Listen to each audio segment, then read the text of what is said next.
The competitive scene is generally not the main focus of the Pokemon developers, which often leads to imbalances in some Pokemon being too good that they ruin the game, some being too bad that they are hardly usable, and some being good but just built around an unfun playstyle.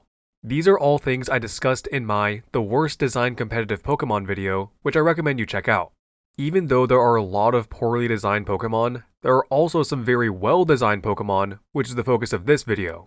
I'd like to emphasize that this is an opinion, and you're free to disagree with me, but I have still outlined some pretty specific criteria as to what I'm considering a well-designed competitive Pokemon. If elements in its kit synergize well with each other, if its tools encourage a more active playstyle, not relying on stalling or any luck-based strategies like evasion or OHKO moves, if it has high diversity in the way that it can be played. Finally, it must be well balanced, not having any design elements that are too extreme in one direction or another. Overall, if the Pokemon is fun to play as since it is strong, but not too strong that it becomes frustrating to play against, that is an indication that it is well designed. Keep in mind that I will be considering these Pokemon's competitive designs in the context of VGC, but I would still be interested to hear your thoughts on any well-designed singles Pokemon. First up, we have Volcarona. In its debut generation, it seems that people were really underestimating Volcarona in terms of what it was capable of and what it brought to a team. As the first fire bug type, its 4x weakness to rock really held it back, as even a non-stab spread damage rock slide would knock it out in one hit pretty much every time. It was still not bad, as it has high special attack, set up with Quiver Dance, one of the best setup moves in the game, and great stab options with Bug Buzz, Flamethrower, Overheat, and Heat Wave for spread damage. It has always had access to Rage Powder, Struggle Bug, Morning Sun, Tailwind, and Will-O-Wisp, but it wasn't until Gen 6 where people started using it this way where it really became apparent just how versatile this Mon was. Its setup with Quiver Dance allows it to sweep with Heat Wave and Bug Buzz with Giga Drain for coverage and healing. It can be used for speed control with Tailwind. It can be used for damage control, both physical and special, with Will-O-Wisp and its ability Flame Body for burning, and Struggle Bug, which lowers the special attack of both opponents. It can redirect attacks with Rage Powder, and even though it has low defense, making contact puts the attacker at risk of getting burned. None of these attributes that Volcarona brought to a team ever really felt super overpowering though, at least not in doubles, since its redirection can be ignored by Grass types, Safety Goggles, and Overcoat. It doesn't have a 100% accurate sleep move like a Moongus, it has virtually no answers to fire types offensively, its best spread move misses 10% of the time, and it always has that 4x weakness to rock unless it terras. Its high points though still make it a very strong and versatile option. Next we have Ogerpon. Ogerpon is a DLC Pokemon, which might automatically make you think that it's going to be a big cheater and have a bunch of BS, but I honestly think that Ogerpon is very well balanced and very well designed. Let's start with Ogerpon's stats. They're good. High attack, high speed, above average bulk. But as a legendary Pokemon, nothing here jumps out at you as crazy overpowered. In fact, Ogerpon actually has the lowest base stat total of any fully evolved legendary Pokemon in its highest base stat form. Its gimmick is that it has 4 different forms which are entered into by changing what mask it wears. In doing so, Ogerpon gets an additional type, a different type for its signature move, a different ability, and a passive 20% boost to its attacks, but you have to give up your item slot in order to do this. Ogerpon also has fantastic diversity in the way that it can be played because of its unique forms and wide move pool. I understand that you can make the argument that having high diversity makes a Pokemon more unpredictable, but in the open team sheet nature of official tournaments, unpredictability in that sense is not really a factor. It can be used offensively with Ivy Cudgel, Wood Hammer, Horn Leech, Knockoff, Play Rough, and Superpower, or used defensively with Follow Me, Taunt, Spiky Shield, and Encore, or both. When terastallizing, it gets a boost to a certain stat depending on which form it's in. Is this crazy overpowered? No. You have to use your Terra, which by the way you cannot change the type of, since Ogerpon's Terra type is set to the type of its current form. In doing so, you are also giving up your original ability, which you cannot get back for the rest of the battle. This also isn't a snowballing ability like Calyrex, or an ability that breaks the entire fundamentals of a doubles game like Urshifu. Ogerpon also learns no spread moves at all, unlike most legendaries, limiting its offense to single target damage, so it doesn't really have the potential to be able to run away with a game on its own. The sheer versatility it offers to a team though is top of the line, but not so much that it invalidates other redirectors like Indeedee and Clefairy, or other grass types like Rillaboom, Whimsicott, and Amoonguss, as they all still have their uses that make them unique. Next, we have Zamazenta Crowned. Definitely not the other Sword and Shield legendary. In Sword and Shield, Zamazenta just kinda tried its best. It obviously wasn't bad, since it's a box art legendary after all, but it was completely overshadowed by its sibling Zacian, one of the most busted Pokemon ever created pre-nerf. A free attack boost on every switch-in, a signature move that invalidates the generation's gimmick, the best dual typing in the game, great defenses, faster and stronger than almost everything in the format, great coverage options. You name it, Zacian had it. This was obviously way too strong, so it had to be nerfed. Unfortunately, the nerfs to Zacian were also made to Zamazenta, but Zamazenta also received a major buff in getting access to Body Press. With Zamazenta also having Wide Guard to protect its team from spread moves, it is the clear choice between the two in Gen 9 restricted formats. Due to the nerfs and Zamazenta not being as strong as Zacian and Sword and Shield, it has become a very well-balanced and, in my opinion, very well-designed restricted legendary. Like Ogerpon, Zamazenta is good, but I don't think it has anything crazy powerful. It has Wide Guard, like I mentioned, that is great for increased survivability against other restricted legendary spread moves, but it has to hold an item to be in its form, giving up its item slot.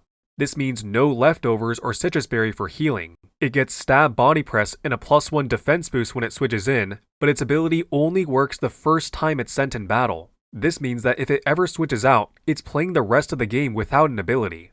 It has a high but not crazy high attack stat, and its signature move isn't overpowered since its secondary effect was tied to a generational gimmick that's not in the game anymore, and most of the time it doesn't even use it since it has a different move it would rather use instead. It has great bulk, but its HP is 92, less than a lot of restricted legendaries, and it has no way of healing its HP. While it's fast, it's not quite at the pace of the 135 club that we've seen introduced in Gen 9. Its typing has plenty of resistances, but also weaknesses to common types in the meta that help keep it in check. While Zamazenta has its strengths, it still has its weaknesses that keep it from being overwhelmingly powerful, making it very well balanced in restricted formats. Next, we have Entei, another legendary Pokemon that is strong but not crazy strong.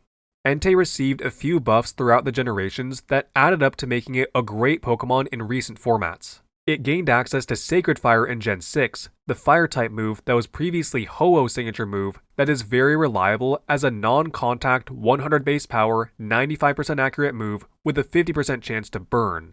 It got access to Inner Focus in Gen 7, which prevents flinching, and the attack drop from Intimidate starting in Gen 8.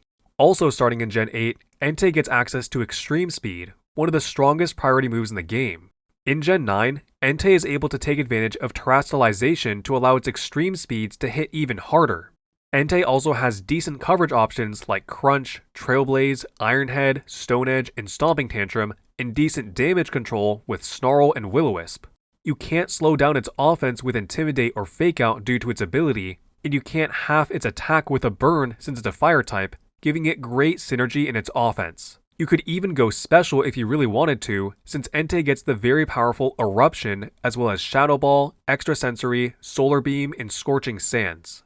Entei doesn't really have the offense to completely run away with games though, as even though its base stat total is high, they are not nearly as min-maxed as many later gen Pokemon, making it much more well-balanced. It also has no way of setting up its attack, since it doesn't get moves like Swords Dance or Bulk Up, and no form of healing, with it not getting moves like Recover or Morning Sun.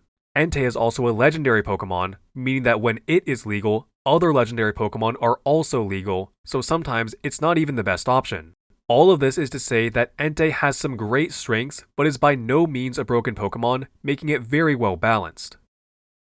Next, we have Pelipper, another early gen Pokemon that received a lot of buffs throughout the generations. It got Knockoff in Gen 4, Hurricane in Gen 5, Weather Ball in Gen 8, a base stat buff in Gen 7, and the most notable buff of them all, also in Gen 7, Drizzle. With many Pokemon having abilities or moves that activate with Rain, Being able to set rain upon entry is extremely valuable. Setting weather or terrain alone doesn't automatically make a Pokemon good though. Look at how hard Politoed and Ninetales fell off, or how bad Pincurchin has always been. Sure, no one used Pelipper before it got Drizzle, but it offers much more than just setting rain once you send it in battle. For attacking moves, Hurricane and Weather Ball both have unique effects in rain, with Hurricane becoming perfectly accurate, and Weather Ball doubling in base power and becoming Water type. These moves are also both Stab, which pairs perfectly well with Drizzle. On the supporting side, Pelipper can control speed with Tailwind and Icy Wind, control damage from spread moves with Wide Guard, boost its ally with Helping Hand, and remove opponents' items with Knockoff. All of this is coming from a 440 base stat total Mon though, so it's never too strong for it to be able to run away with games on its own.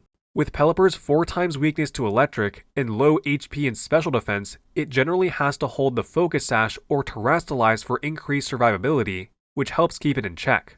It's great that a seemingly weak early Gen Mon is able to thrive competitively in Gen 9, and it would be nice if other Mons were given this same buffing treatment.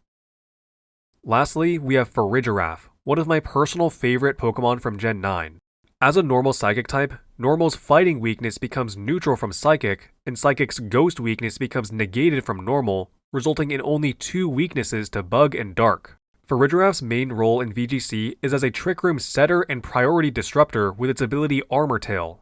No priority means no Prankster Taunt and no Fake Out. Priority is not only a great way of stopping a Mon from setting up Trick Room, but some Pokemon's entire game plans rely on priority. This means no Extreme Speed, Jet Punch, Aqua Jet, Sucker Punch, Grassy Glide, Thunderclap, or Vacuum Wave. With Zarina and Bruxish having the same ability just named differently, Farigiraf is far from the first Pokemon to make use of this ability effect, just probably the most versatile. For attacking options, Farigiraf mainly likes to use Hyper Voice, a stab spread damaging move that can be boosted after a use with the help of the Throat Spray, as well as consistent Psychic type moves like Psychic Noise and Psychic.